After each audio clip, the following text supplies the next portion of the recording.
سلام البنات، كنتمنى تكونوا على خير وبخير. اليوم جيتكم فيديو جديده. الفيديو ديال اليوم وصفه طبيعيه 100%. اليوم جيت البنات نشارك معكم واحد الوصفه اللي سمعت عليها بزاف وهي من التراث المغربي. وصفه عندها بزاف الفوائد على فروه الراس. كتطول لينا اول حاجه الشعر، كتمنع التساقط، كتمنع القشره، كتكتف لينا الشعر، كتغلظ لينا ميم الزغبه ديال الشعر. مهم عندها بزاف الفوائد كي قلت لكم. مي قبل البنات ما تبدا لا فيديو كنبغي نشكر اي بنت ابونات الماشين، وكنتمنى تزيدوا تابوناو وتلايكيو لي فيديو ديالي وتخليو لي كومونتير، وما كرهتش عاوتاني البنات تخليو لي فيديو اللي بغيتو في لي كومونتير ديالكم باش نقدر نعرف شنو لي فيديو اللي نقدر ندير من هنا لقدام ان شاء الله. ونبداو على بركه الله.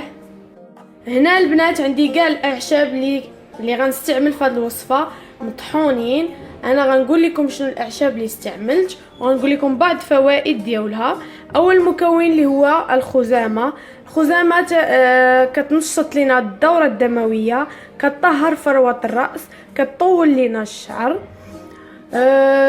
تاني مكون كاين هو العرعار.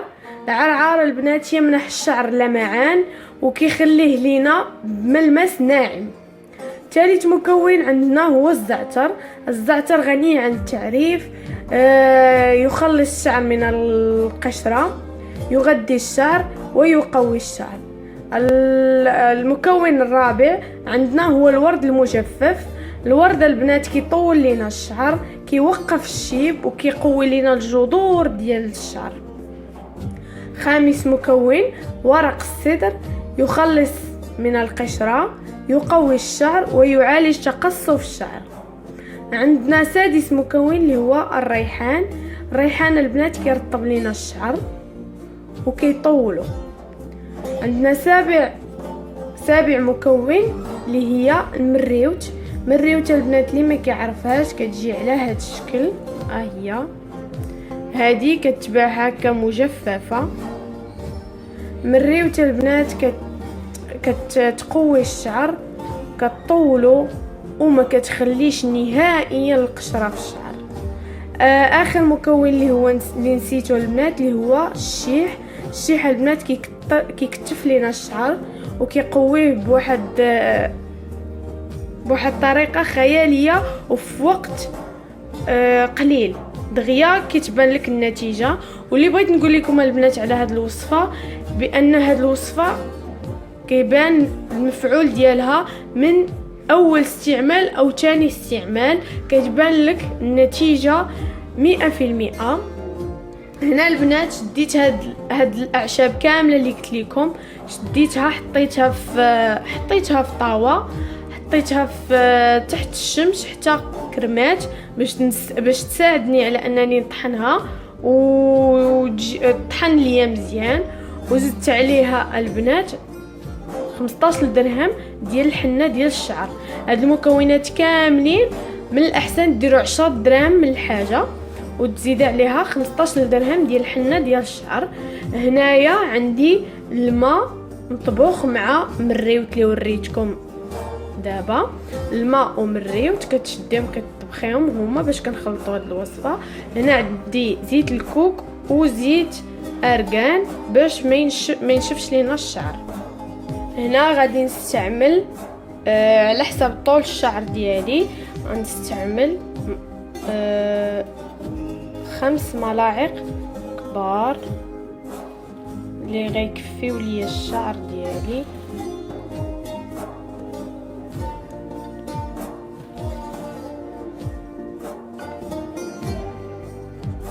نزيد شويه.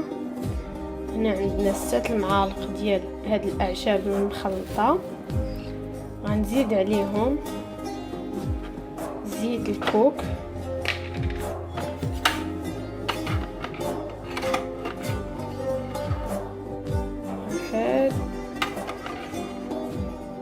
درت 2 معالق كبار ديال زيت الكوك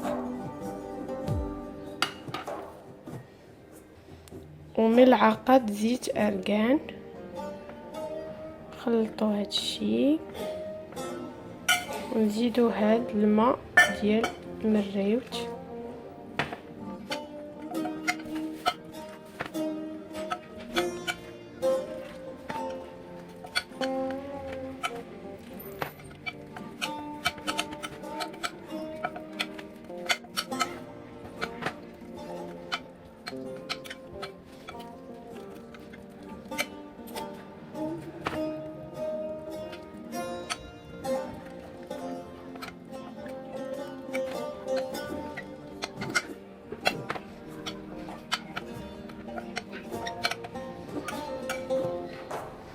الوصفه ديالنا البنات كتجي على هاد الشكل.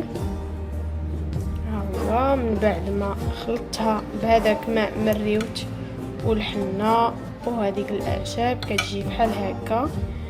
كنشقوا بها البنات الشعر.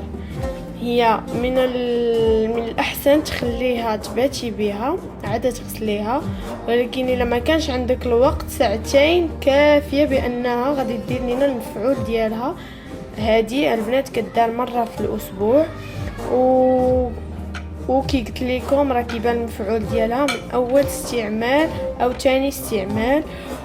سالات البنات لا فيديو ديالنا، وكنتمنى تخليو لي جيم ديالكم ولي كومونتير وتشتركوا في القناه، ونبغي نشوفكم في فيديو جديد ان شاء الله. علي بيزو لي في